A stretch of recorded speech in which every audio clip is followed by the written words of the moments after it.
All right, what up, everybody? Welcome to another edition of Madden 25 on the franchise mode here. And then as we get the kickoff underway, it is Bears Week on the channel. So obviously I'm PJ, and joined with me this week is, Excabandai. What up, Zach? I don't know if Zach died or not. No, you died. No, you died. But I was just saying what up, or giving y'all the what up.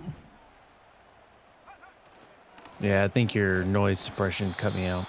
Yeah, probably. But anyways, so yeah. As we get underway here on this one, the Packers on my franchise mode are 9-0.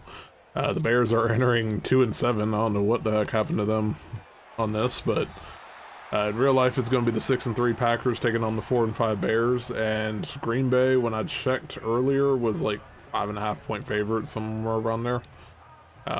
All time going into this one, the Packers now lead 107, 95, and 6. And that's including the postseason. But as we get the stop there on third down. But specifically at Chicago, Green Bay is now 54, 53, and 2. And I did not realize this until looking at the dope sheet earlier this week.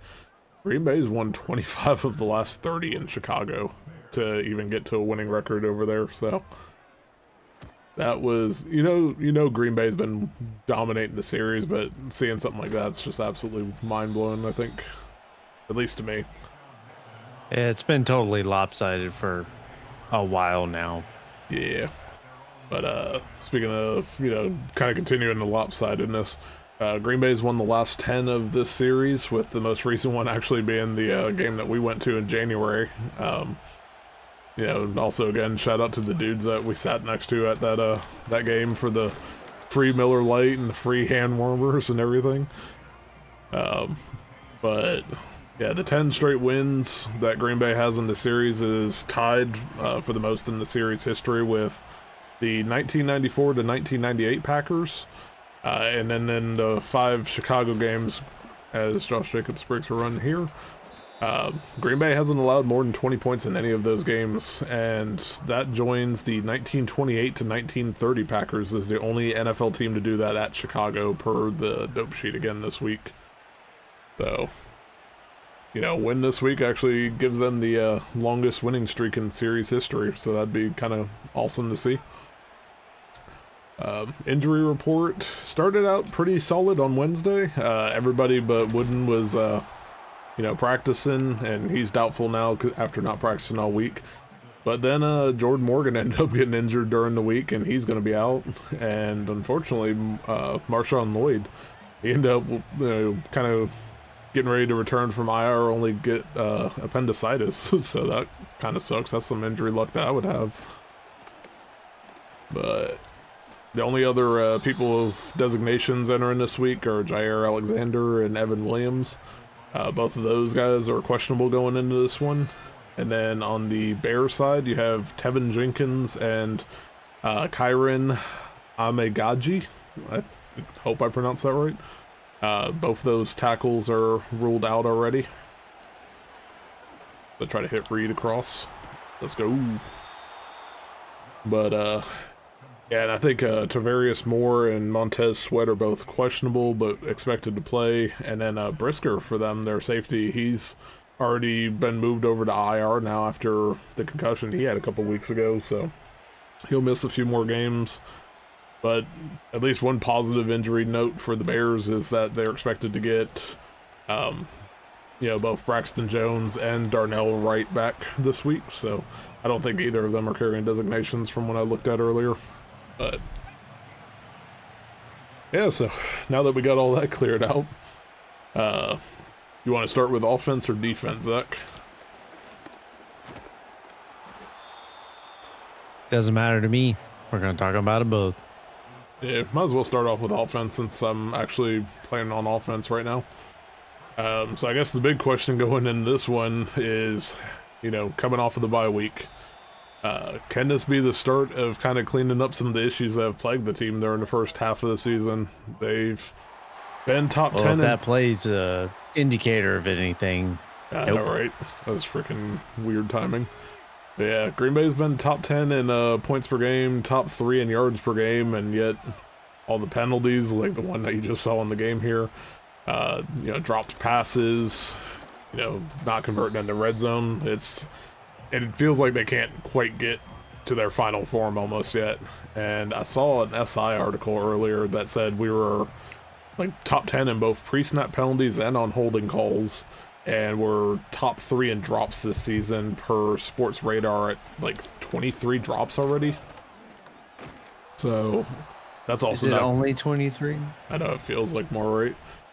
But that's not even getting into all the interceptions and everything this year. But yeah, all that to basically ask, do you think Green Bay is actually going to come out cleaner this week, or will it be more of the same? And additionally on that, is there anything that you're specifically looking for this week?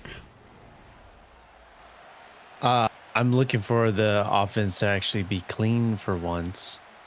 Um, they've had 2 weeks to prepare.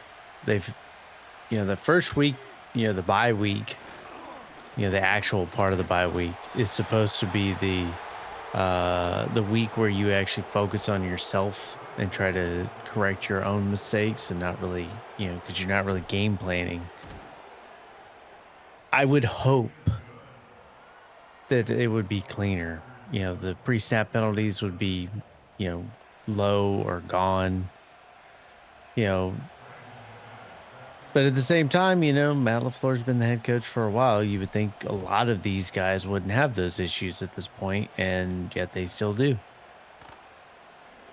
Yeah, especially Walker had the holding issues at the very start of the season, and kind of it just seems like how we were complaining about the Detroit game, 4 pre-snap penalties on offense at home. Like, it's just that's the most annoying. That's the most annoying thing. The Lions game was frustrating because if you looked at the game, play to play, it looked fairly even. I'm not sure that the Lions played better from an actual X's and O's standpoint, but from an execution standpoint, they absolutely played better. Yeah, definitely. And I think, for Green Bay this week, I'm kind of, obviously also hoping that they clean it up a little bit more and can do something. I only got the trip there. But, Bruh. Yeah, no, that sucked. But I think you heard him. Wouldn't me? But I think the biggest thing for Green Bay this week that I would love to see is just really stay focused on Josh Jacobs and pound the rock. The Bears kind of going into Jesus Christ, I can't tackle. I suck. But yeah, I would love to see them just like kind of pound the rock with Josh Jacobs this week. The Bears, kind of looking at them, I know some of the opponents haven't been necessarily the greatest, but they've been pretty solid on, pass defense. When you dig into their stats, it's like 7 different people have an interception this year, although I think Johnson for them's the only one that actually has multiple INTs so far, but their the yards per attempt, for the passing game is about mid-pack. Their completion percentage against is like bottom 5, if I remember right. And then as far as like passing yards allowed, I think Washington's the only one that's even gone over 250 against them. But where you can really kind of hit them pretty good right now is just running game, because they don't have a whole lot of rushing attempts against them. They're also kind of mid-pack on the ground there. But they're at like 4.8 yards per carry allowed right now, which is possibly bottom 5, for sure bottom 10 in the league. And now that you don't have Andrew Billings there anymore, since he went out with the pec surgery, so I'm kind of hoping that if they can establish the run with Josh Jacobs and maybe even Emmanuel Wilson and everybody, or Chris Brooks if he's the one that gets more carries, maybe the Bears have to kind of come up to the line of scrimmage and try to stop the run, and then all of a sudden you start hitting all the crosser routes to Kraft or Reed or whatever, and set up a good passing day instead of making Jordan Love try to do 40 plus dropbacks and air it out and stuff. Yeah, I mean that's what they did against the Lions. They just abandoned the run. Yeah, And it made no sense because it worked so well the first quarter and a half. And I know, Yeah. you know, with Jacobs getting banged up in that one, that still sucked, but I was like, you could at least try to get... Ah, shit. You know, I saw that too, and What was that? I saw that too, and I just absolutely jacked it up. Now I got Myers injured. I threw a pick like Jordan Love's been doing last couple weeks. Ugh, that's a terrible play. Bruh. But, alright, I guess since we flipped over to defense now, you know, the Bears, they've only scored 15 against Washington, they only scored 9 against Arizona, and then last week was brutal with only 3 against New England, but after all that, you now have a new offensive coordinator. Jesus. What a crappy brain tricep. That sucks. But you have a new offense coordinator in Chicago with Shane Waldron gone, and Thomas Brown, who was their offensive passing game coordinator after being in Carolina last year. He's going to start taking over the offense coordinator role this week. Yeah, I don't think you're going to see too much in the way of changes as far as playbook itself goes, because you know it's hard to change all of that mid-season. But you know, different voice, maybe it can get different things across to the team and all that. At least that's what I'm telling myself as a Florida State fan too, with the new coordinators and stuff as well. But you know, right now, I think one of the biggest things that's not working for them is their passing game. Specifically, that offensive line has been rough. When I was looking up on Cheesehead TV this week, Caleb Williams, man, holy crap, he's already been sacked like 37, 38 times or something like that. And then he's been pressured like another 129 to 130 times or something. Something like astronomical for where it should be this time of year. And then he's also got like another 22 throwaways on top of that. And even kind of watching like the Patriots game a little bit here and there, it just felt like, you know, watching the left side of that line, they couldn't block for crap. And on top of that, you know, the receivers aren't getting open or anything. So I know some of that is specifically you have kind of backups in there, because I think they were down like 2 or 3 offensive linemen last week and stuff. But do you think, with especially if their tackles are returning and stuff, that Green Bay is going to be able to take advantage of the offensive line this week? And specifically, are there any players that you're watching for this week? Well, we got rid of Preston Smith, and our pass rush already wasn't great. That's one way to gain some more yardage. Watched.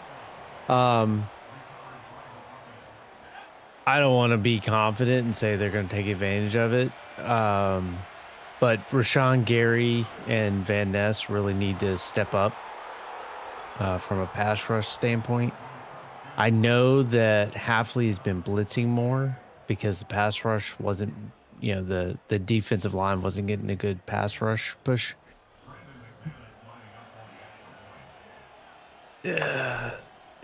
It's just hard to count on them right at the moment on the D line. Yeah, they've really not played great all season. Yeah. Yeah, you'd hope coming off the bye week that, you know, they'll have kind of figured something out. I know Robert Salah's there. I know he's technically an offensive consultant, technically. But, you know, he's coached with Hafley before. I can't imagine that he's not given input, or at least being asked for some input. So, you know, that's kind of what I want. I want the defensive line to actually dominate the game. Yeah, You know, nice and it's a prototypical trap game. You know, you're facing a struggling offense with a rookie quarterback. They just fired the offensive coordinator. You know, it's a division game. Like, it's either going to be great or it's going to be really weird. And I'm hoping it's great. Great for us, not for the Bears. Sorry, Bears fans. Although, I'm really sorry. Get used to it.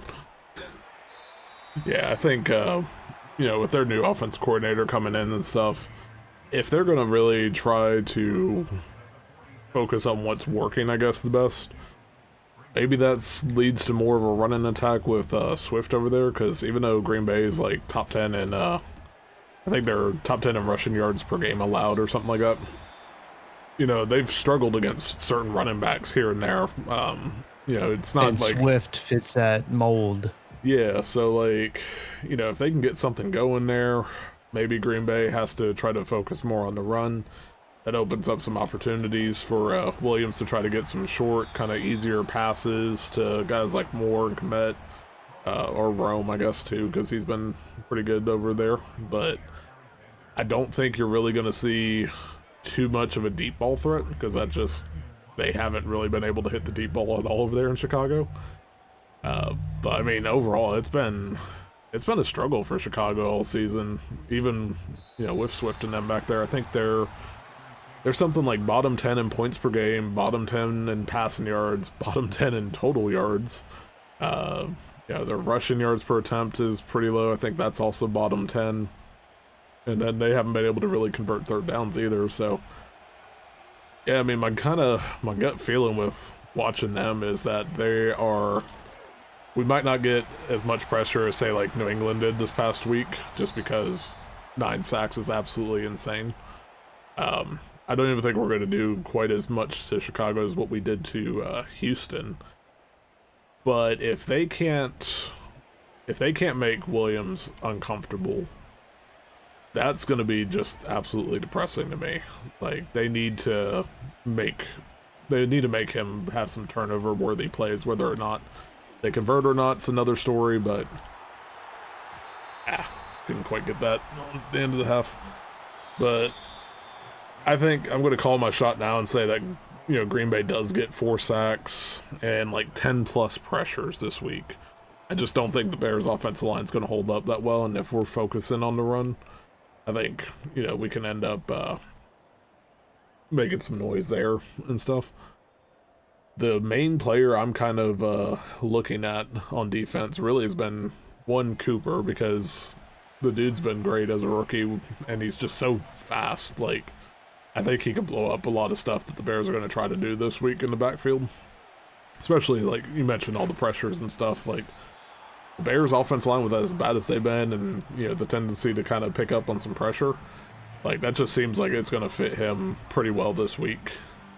And then, on top of him, too, like, I want to see, kind of, like, with Preston Smith gone, who steps up to kind of take over that starting role, because Preston Smith has been a mainstay, and even though his sack totals and stuff haven't been that great this season, he's still pretty solid against the run play and all that right now. So, you know, does Van Ness step up with more reps, or do you get like an Egbury and all them, you know, kind of taking over the starting role? So I'm interested to see kind of who steps up there. Yeah, like you said, Preston Smith, you know, his stats this year haven't been great, but it's a big hole to fill. You know, he's been there for a long time. He's a big leadership guy. You know, I think the front office did him solid by trading him when he asked for it, so that he could go to a system that he was more comfortable with. But like you said, someone's got to step up, and you traded away someone who doesn't have a lot of great stats this year, but he is a leader, and he's a leader of your pass rush unit, which hasn't been great. Yeah. But yeah, as we're talking about it too, any predictions on score-wise this week?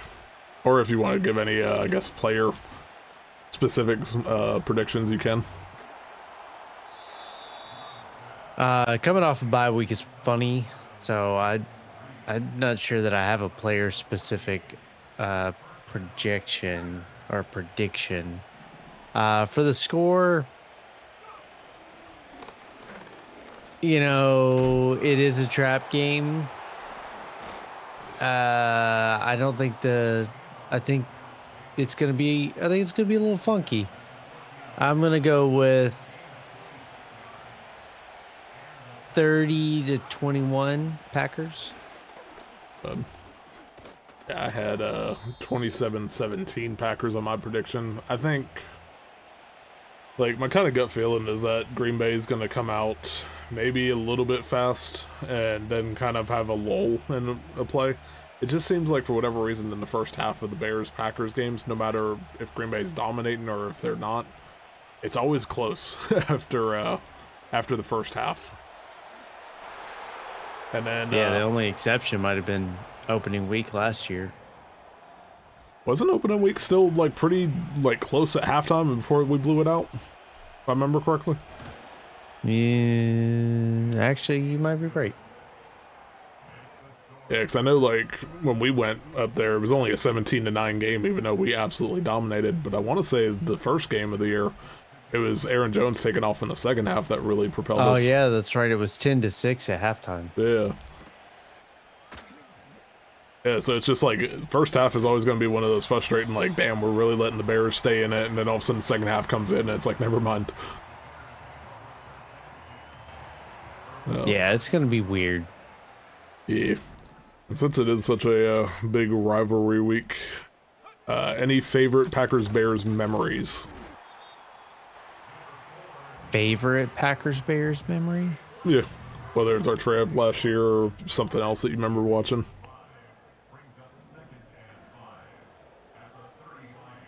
I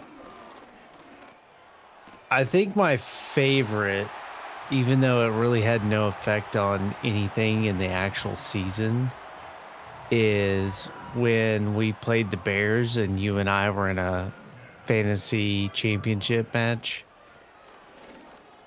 And the Bears, the Bears did Bears things.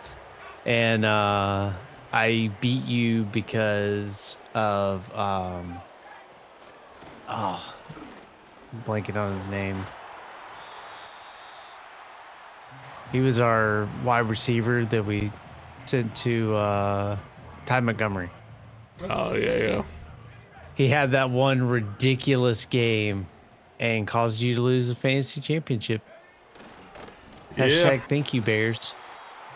That man, like, lived to just dunk on the Bears, and that was about it. Like, the game for the regular season meant nothing. Like, we expected to win. I don't think the Bears did that well as a team that season. It didn't really affect the Packers season at all. But it won me the championship over you, and that was pretty dope. Yeah, I'm still salty about that. You know, the Bears always seem to find a way to absolutely piss me off on fantasy, like, title week, too, because Joe got that title dub last year when the Bears players just randomly went off for 1 week. It was like, I want to say that was their 3 biggest weeks of the seasons were the 2 games against the Packers and the fantasy title week that week. And I happened to face him all 3 weeks of that. So, yeah, I hope the Bears get crushed. But, yeah, I mean, I think for my, like, couple of the distinct memories I have for Packers-Bears is the first Packers-Bears game I can remember was, I think, 1994. And it was the Halloween game because my birthday and all that. And I remember trick-or-treating, and my family owned a bar at that point. And I remember, like, getting candy, going to the bar, and watching the Packers whoop the Bears' ass, and seeing, shit, which offensive lineman was it? But one of them had the Jack-o'-lantern helmet. Oh, that's gonna bother me. I know who it is, too, and I can't remember his name. But either way, I just remember, like, that was my introduction to Packers-Bears, and I was like, oh, this is awesome. And then, yeah, just so many memories from there, too. Like, last year was awesome, actually finally getting to go to a Packers-Bears game. And that whole trip was pretty dope. Yeah, that whole trip, too, getting to see, like, Leroy Butler up close in person and stuff as we were crossing tours with, you know, him coming out and us going back into the tunnel and stuff was dope. And then, you know, just being able to say that we actually were at a Packers-Bears game in Lambeau Field and got to see the Packers clinch a playoff berth doing it. Like, that's always hype.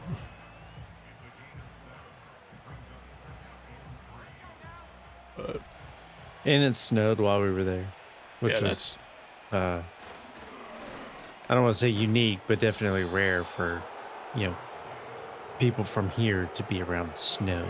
Yeah, I ain't gonna lie, driving up to the UP to see my my family up there, man, that was absolutely terrifying driving in that Sketchy. snow. Felt like I was about to be Sketchy. about to be like sliding across everywhere. But that was a lot of fun. Kinky. But I counted us down to 2-minute warning. Then Yes! I guess another quick thing too, since we got 2 minutes left on this one. How do you think Green Bay finishes the final, 8 games record-wise? You know what? I have to pull up our schedule real quick so I can make sure I don't forget any teams. You got the Bears twice, including this one. Lions and Vikings once, both on the road. San Francisco, Miami, and then the brain saying the Saints are in there. And somebody else. I'm forgetting one other team. It's been a long week. Yeah, double Bears, Vikings, Lions, one each, and then 49ers, Dolphins, Seahawks, Saints. Seahawks is the team I forgot. How could I forget the Seahawks after Fail Mary? Never forget. That's exactly how you forgot about them. Yeah, that's fair. Too much trauma there.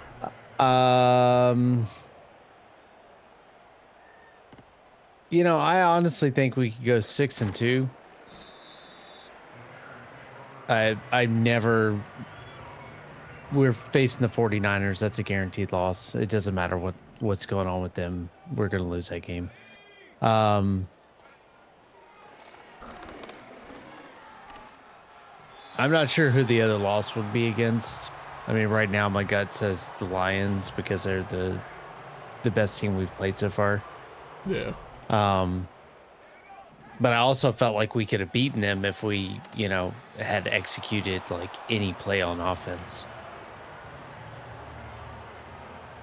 So I feel like we can beat them, but I'm not confident because they just bodied us, even though the score was only 10-point difference.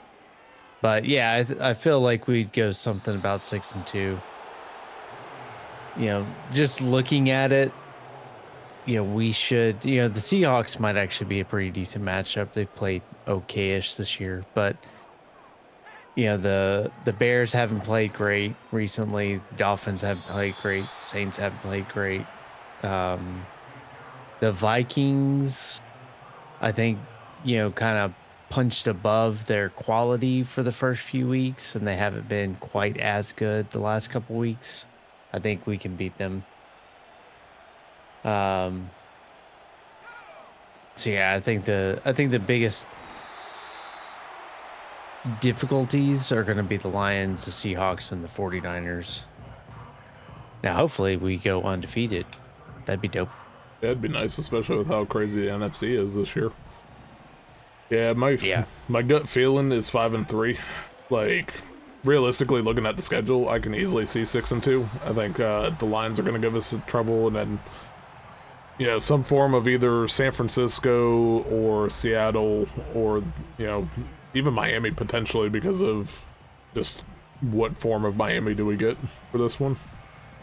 We're getting brain mush, Miami. Yeah, maybe. Hopefully, Tua will be all right for that one. But I mean, I hope he'll be okay. But he's the one that decided that he's going to play through concussions. That's on him.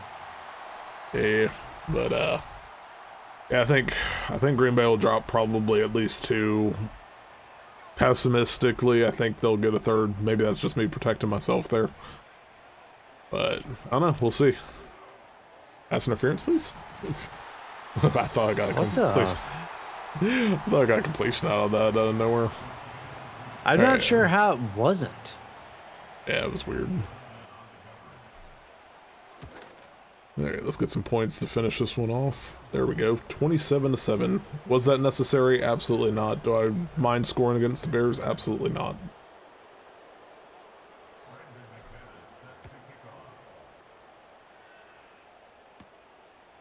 This is the final play right here. So we're going to go to 10-0 in the franchise mode here. So then obviously, if this happens in real life, Green Bay's got 11 straight. Longest series streak in the, you know, longest winning streak in the series is what I was trying to say there.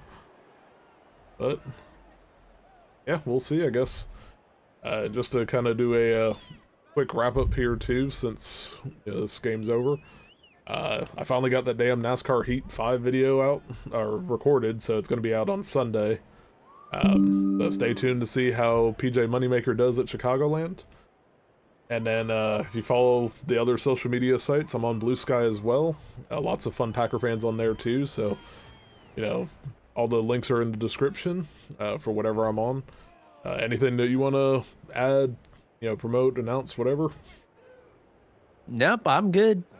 Alright, well, we will catch you on the online Madden head-to-head video next week, likely on Wednesday, and hopefully it'll be a happier video. And here's to 11 in a row against the Bears. But in the meantime, go Pack, go! Baby, it's you and I.